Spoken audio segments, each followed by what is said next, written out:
Saudamos aqui a todos que estão nos assistindo com a paz do Senhor Jesus. Nós vamos aqui dar continuidade ao assunto sobre a morte e ressurreição. Hoje a gente vai entrar aqui numa primeira parte, onde nós vamos falar sobre a crucificação. Só vou usar hoje o texto bíblico. Nós vimos ontem a respeito dos dias, terça-feira, que foi o dia em que o Senhor Jesus se reúne ali na ceia, na última ceia, já ali durante a noite ali, ele é abordado ali por Judas, que o trai, e agora nós vamos ver o dia em que ele é crucificado. Então eu vou começar aqui no momento que ele é levado ali diante da casa de Caifás. Então eu vou ler aqui o texto, e conforme eu for lendo o texto, eu vou fazendo alguns comentários. Então, o que nós vemos? Em João, vou usar o Evangelho de João, capítulo 18, a partir do versículo 28. Vou ler aqui. Depois levaram Jesus da casa de Caifás para a audiência, e era pela manhã cedo. Então, a noite já tinha passado, e agora já era quarta-feira pela manhã. E não entraram na audiência para não se contaminarem, mas poderem comer a Páscoa, porque era o dia anterior à Páscoa, quando o entardecer, aí já era o início da Páscoa, porque já se contava já, entra a noite, já se conta já o próximo dia, que era o dia em que era o sábado anual, conforme nós falamos aqui ontem.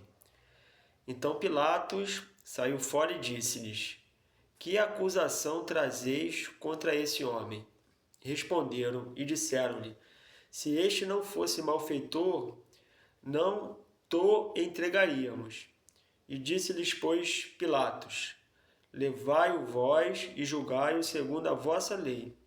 E disseram então os judeus: A nós não nos é lícito matar pessoa alguma, para que se cumprisse a palavra que Jesus tinha dito, significando de que morte havia de morrer. Tornou, pois, a entrar Pilatos na audiência e chamou a Jesus e disse: Tu és o rei dos judeus? Pilatos estava preocupado se ele era rei dos judeus. Respondeu-lhe Jesus: Tu dizes isto de ti mesmo, ou disseram-te outros de mim? Pilatos respondeu: Porventura sou eu judeu? E a tua nação, os principais sacerdotes, entregaram-me a mim, que fizeste? Respondeu Jesus: O meu reino não é deste mundo. Se o meu reino fosse deste mundo, pelejariam os meus servos para que eu não fosse entregue aos judeus, mas agora o meu reino não é daqui. Aqui um detalhe. Aqui é uma prova também de que o Senhor Jesus, ele não foi preso pela vontade dos homens e não foi crucificado pela vontade dos homens, mas ele mesmo se entregou a sua vida para cumprimento daquilo que era o projeto do Pai. Então nós podemos já ver nesse versículo uma prova disso, porque se ele não tivesse se entregado, ele pedia ajuda dos anjos que viriam em seu favor, porque ele era o Filho de Deus, ele tinha poder sobre os principados, sobre todas as coisas, e ele podia, nesse momento, pedir ajuda, e o Pai não o negaria, mas ele vai cumprir até a morte, e a morte de cruz, toda a vontade de Deus. O versículo 37. Disse-lhe, pois, Pilatos, logo tu és rei? E Jesus respondeu: Tu dizes que sou rei, eu para isso nasci, e para isso vim ao mundo, a fim de dar testemunho da verdade. Todo aquele que é da verdade ouve a minha voz. Aí disse-lhe Pilatos: Que é a verdade? E dizendo isto, tomou a ir ter com os judeus e disse-lhes: Não acho nele crime algum. Essa pergunta, que ele fala o que é a verdade, é uma pergunta filosófica. Porque na época havia uma escola filosófica que questionava e dizia que cada um tinha uma verdade, não existia uma verdade absoluta. E essa opinião, essa pergunta de Pilatos era para mostrar isso, ó, o que é a verdade? Né? Todos nós temos uma verdade. Não importa se a sua é certa ou se é errada, né? A minha para mim é certa, a sua para você é certa, então cada um tem uma visão, tem uma verdade, está tudo certo. Havia uma escola filosófica da época em que Pilatos se identificava, né, que trazia esse ensinamento, né? Mas nós sabemos que Jesus, ele é a verdade absoluta, porque a verdade relativa todos nós temos. E ele é a verdade absoluta porque ele é a única verdade que liberta o homem. Porque ele diz, né, conhecereis a verdade e a verdade vos libertará, louvado seja o nome do Senhor. Quando nós conhecemos Jesus, a palavra, o verbo vivo, ele liberta o nosso coração, purificando e nos trazendo um novo entendimento. Então ele é a verdade absoluta. Na verdade, só ele é a verdade. Né? Todas as outras coisas são opiniões, são aquilo que se acha, né? Mas ele é a verdade absoluta, louvado seja o nome do Senhor. Mas vós, versículo 39, tendes por costume que eu vos solte alguém pela Páscoa. Quereis, pois, que vos solte o rei dos judeus? Então todos tomaram a clamar, dizendo, este não, mas Barrabás. E Barrabás era um salteador. Versículo capítulo 19. Pilatos, pois, tomou então a Jesus e o açoitou. Né? Então nós vemos aqui que há uma escolha. E essa escolha ela acontece até hoje. Né? O homem ele prefere o salteador, o homem prefere o malfeitor, o homem prefere a morte do que a Jesus, né? Do que o inocente, do que a verdade, do que aquele que é a eternidade, a vida. Então, o desígnio do coração do homem é ir para a morte. Só através da ação do Espírito Santo o homem agora ele deseja a vida. E eles ali escolheram a morte. Eles escolheram o salteador. Jesus foi rejeitado para que se cumprisse também a profecia, que ele seria rejeitado pelos seus. E hoje alguns estão rejeitando, porque quando que eu nego a Jesus? Quando eu me corrompo no pecado, na idolatria, na feitiçaria, quando eu levo a minha vida dissolutamente, como o filho pródigo que pegou a parte da herança antes do seu pai morrer, e foi e gastou dissolutamente tudo aquilo que era herança, que era aquilo que o pai tinha reservado para ele. E para ele o pai morreu, porque ele pediu a herança. Só se recebe a herança quando o dono da herança morre. Então, quando ele pediu a herança, ele negou o pai.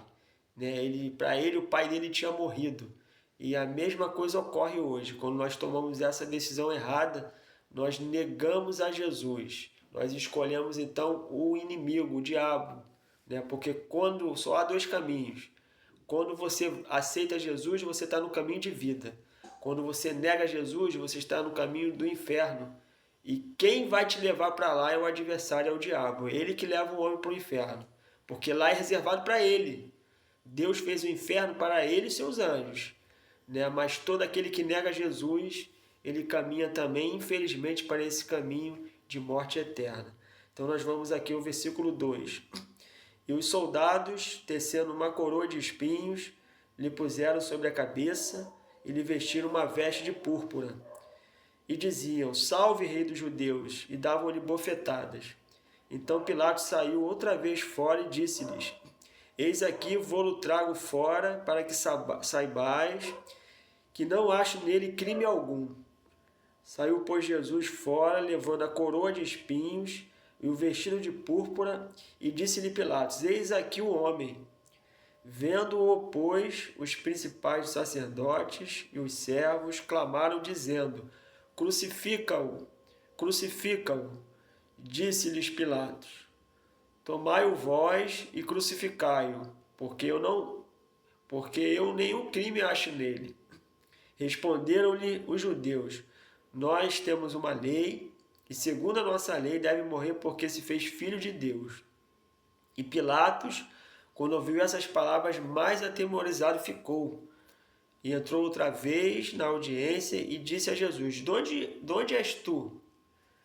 Mas Jesus não lhe deu resposta. Disse-lhe, pois, Pilatos: não me falas a mim? Não sabes tu que tenho poder para te crucificar e tenho poder para te soltar? Respondeu Jesus: nenhum poder terias contra mim, se de cima de não fosse dado. Mas aquele que nos entregou a ti, maior pecado tem. Desde então, Pilatos procurava soltá-lo, mas os judeus clamavam, dizendo: se soltas este, não és amigo de César. Não és amigo do César. Qualquer que se faz rei é contra César. Então, detalhe aqui, importante. Né? Pilatos, ele sabia, de alguma forma ele sabia, né, que aquele homem, Senhor Jesus, ele era inocente. Né? E ele sabia que estava cometendo algo não somente contra os homens, ele sabia que estava cometendo algo contra Deus.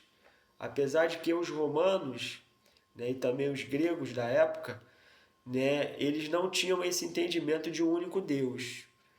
Eles viam Deus em todas as coisas, né? Todos os deuses de outras nações, para ele tudo era Deus. Né? Mas de alguma forma Pilatos, ele entende aqui que ele precisava soltar a Jesus. Né? E ele seria aquele que teria o sangue do inocente sobre a sua vida. Por isso que ele, ao temor e à vontade dele até mesmo de soltar a Jesus. Então ele manda açoitar, né? Traz de novo ali diante do povo, mas os judeus eles estavam, né, querendo a crucificação. Era o desejo deles. Né? Então nós vamos continuar aqui no versículo 13. Ouvindo, pois, Pilatos esse dito, levou Jesus para fora e assentou-se no tribunal, um lugar chamado Lisostrotos, e em hebraico Gábata. E era a preparação da Páscoa. Então, quarta-feira novamente, porque quinta-feira era a Páscoa, era o sábado anual. E era a preparação da Páscoa, e quase a hora sexta, disse aos judeus: eis aqui o vosso rei. Mas eles bradaram: tira, tira, crucifica-o. E disse-lhe Pilatos: eis de crucificar o vosso rei? Responderam os principais sacerdotes: não temos rei senão a César. Então entregou-lhe para que fosse crucificado, e tomaram a Jesus e o levaram. Então ali ele foi julgado. Ali o Senhor Jesus foi acusado de ser igual a Deus, de falar que era filho de Deus, e essa era a acusação contra ele. Né? Foi por isso que ele morreu. Né? Ele foi crucificado, aqueles que o julgaram, né? Porque ele falou uma verdade. Ele era o filho de Deus. Ele era Deus. Né? Deus, ele é o Pai, Deus é o Filho e Deus é o Espírito Santo. Então ele era Deus, ele falou a verdade, mas mesmo assim ele foi condenado. Né? E é interessante aqui, quando colocam, né, a coroa de espinhos, quando coloca ali as vestes de púrpura sobre ele, era um ato que os romanos faziam, né, quando se voltava de uma batalha e conquistavam o povo. Eles levavam o rei, levavam os melhores soldados, né, e aquilo que eram os escravos, né, que eles escravizavam, eles levavam num cortejo. Quando chegava na cidade de Roma, né, que eles entravam ali pela via principal, e eles faziam isso com os reis, os príncipes, vestiam de púrpura, botavam uma coroa na cabeça, né, para escandalizar e para mostrar, né, naquele cortejo ali, que eles eram, né, os donos, eram os maiores, né, eles venceram a batalha. Então eles ridicularizavam o rei, os nobres, desta forma.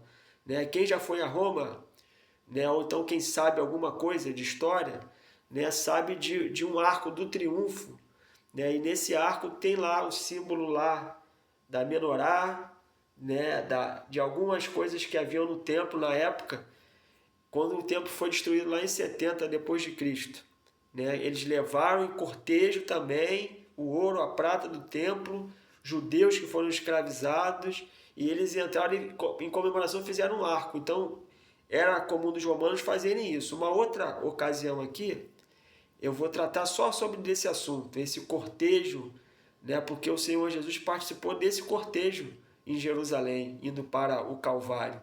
Era tudo preparado por Roma. Da mesma forma, aí eu só vou adiantar uma coisa aqui. Da mesma forma que lá no Egito, nas pragas do Egito, né, Deus, ele ridicularizou os deuses do Egito, porque cada praga era em cima de um deus que eles adoravam.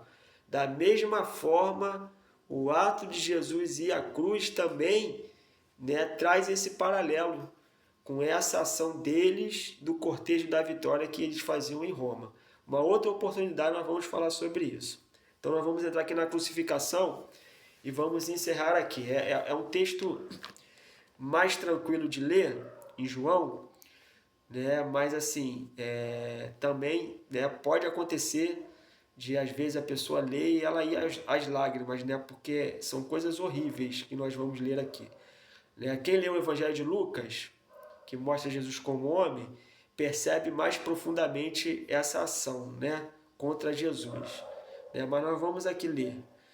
Né? E levando ele às costas a sua cruz, saiu para um lugar chamado Caveira, que em hebraico se chama Gólgota, onde o crucificaram, e com ele outros dois, um de cada lado, e Jesus no meio. E Pilatos escreveu também um título, e pô-lo em cima da cruz, e nele estava escrito: Jesus Nazareno, Rei dos Judeus. E muitos dos judeus leram esse título porque o lugar onde Jesus estava crucificado era próximo da cidade. E estava escrito em hebraico, grego e latim. Então, qualquer um da época que sabia ler, né, se fosse o judeu, o sacerdote, o fariseu, o saduceu, que eram aqueles que eram letrados no hebraico, né? Então os religiosos, eles olhariam e viriam lá escrito, Rei dos Judeus. Né? Se fosse um grego, um médico como Lucas, né, que sabia escrever, que sabia ler em grego, ele veria lá também, Rei dos Judeus. Se fosse um romano, né, no latim, ele veria também Rei dos Judeus. Então, todo mundo, aquela placa que era para trazer uma ridicularização de quem era Jesus, ela serviu para anunciar para todo mundo que quem estava sendo crucificado era Jesus, o Messias, porque o Messias, Jesus, era o rei de Israel, era o rei dos judeus. Então, sem eles saberem, eles estavam evangelizando. O versículo 21. Diziam, pois, para os principais sacerdotes dos judeus e a Pilatos: não escrevas rei dos judeus, mas que ele disse, sou rei dos judeus. Respondeu Pilatos, o que escrevi, escrevi. Tendo, pois, os soldados crucificado a Jesus, tomaram os seus vestidos e fizeram 4 partes, para cada soldado uma parte, e também a túnica. A túnica, porém, tecida toda de alto a baixo, não tinha costura. E disseram, pois, uns aos outros, não a rasguemos, não lancemos sorte sobre ela, para ver de quem será, para que se cumprisse a escritura que diz, dividiram entre si os meus vestidos, e sobre a minha vestidura lançaram sorte. Os soldados, pois, fizeram estas coisas. E junto à cruz de Jesus estava sua mãe e a irmã de sua mãe, Maria de Cleófas e Maria Madalena. Ora, Jesus, vendo ali sua mãe e que o discípulo a quem ele amava, que era João, estava presente, disse à sua mãe, mulher, eis aí o teu filho. Depois disse ao discípulo, eis aí tua mãe. E desde aquela hora o discípulo a recebeu em sua casa. Então aqui, importante. Eu sei que Maria para muitos é uma mulher, e era mesmo, uma mulher virtuosa, considerada santa, mas aqui é importante. Nós vemos um detalhe aqui importante. Maria também, ela é tipo da igreja fiel do Senhor. E quando Jesus olha para ela e olha para João e fala, João, essa é a sua mãe, profeticamente, estava mostrando para João o quê? Que a igreja que estava sendo gerada naquele ato dele na cruz, né, ele, João, levaria, né, e seria um dos encarregados a proclamar o reino de Deus, né, e ele seria, né, e ele foi, João, né, pastor de várias igrejas, principalmente ali no meio dos Efésios, na região de Éfeso, né? Então, ele estava mostrando isso, Jesus, ó, a igreja que está sendo gerada aqui, né, que é tipo ali de Maria, né, você vai trabalhar nela, João, né, você vai ser responsável de cuidar por essa igreja. Então era o ministério de João como pastor ali, né, que Jesus estava apresentando profeticamente e também apontando para os nossos dias, né, como ministério que é levantado pelo pastor, sumo pastor Jesus, e que esse evangelho é do evangelista, que sai para pregar as boas novas, louvado seja o nome do Senhor. Ora Jesus, né, versículo 27, depois disse ao discípulo, eis aí a tua mãe, nós lemos, versículo 28. Depois, sabendo Jesus que já todas as coisas estavam terminadas, que coisas todas eram essas? Todas as profecias que estavam escritas a respeito até daquele momento. As vestes que nós lemos aqui seriam divididas, todos esses atos que Jesus fez e que praticou, eles estavam escritos. Então ele pensou ali na hora, ó, tudo já está feito. O projeto já está realizado. Aí o que Jesus faz? 29. Estava, pois, ali um vaso cheio de vinagre, encheram de vinagre uma esponja, e pondo-a no isope, lá chegaram à boca. E quando Jesus tomou o vinagre, disse, está consumado. Inclinando a cabeça, entregou o Espírito. Os judeus, pois, para que no sábado não ficassem os corpos na cruz, visto como era a preparação, pois era grande o dia do sábado, nós falamos disso aqui, rogaram a Pilatos que se lhe quebrassem as pernas e fossem tirados. Foram, pois, os soldados, na verdade, quebraram as pernas ao primeiro e ao outro que com ele fora crucificado. Os malfeitores, eram dois. Mas, vindo a Jesus, vendo-o já morto, não lhe quebraram as pernas. Contudo, um dos soldados lhe furou o lado com uma lança e logo saiu sangue e água. E aquele que o viu testificou, e o seu testemunho é verdadeiro, e sabe que é verdade o que diz, para que também vós o creais. Porque isto aconteceu para que se cumprisse a escritura que diz, nenhum dos seus ossos será quebrado. E outra vez diz as escrituras, verão aquele que transpassaram, louvado seja o nome do Senhor. Nós vamos encerrar aqui, né, vendo que no grito está consumado, o projeto do Pai se realizou. O cálice que Jesus pegou e bebeu e participou, ele se cumpre. E ele entrega o seu Espírito. Não mataram Jesus. Ele se entregou por mim e por você, para que hoje nós possamos ter, através do sacrifício dele, vida e vida em abundância.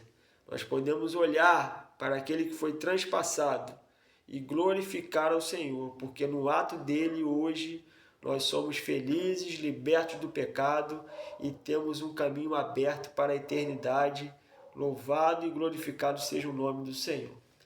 Você que tem me acompanhado, puder dar um joinha lá positivo, compartilhar esse vídeo, incentivar as pessoas a se inscreverem. Nós temos aqui um projeto de transmissões ao vivo, nós precisamos de pelo menos 50 inscritos no canal, então peço aqui a sua ajuda, a sua cooperação nesse trabalho. E amanhã a gente vai entrar no grande dia, que era o sábado anual. Era quinta-feira, mas era o sábado. E nós vamos tratar mais um pouquinho do momento agora que Jesus ele passa na morte. Na quinta, na sexta, para no sábado ressuscitar. Amém? A todos, a paz do Senhor Jesus.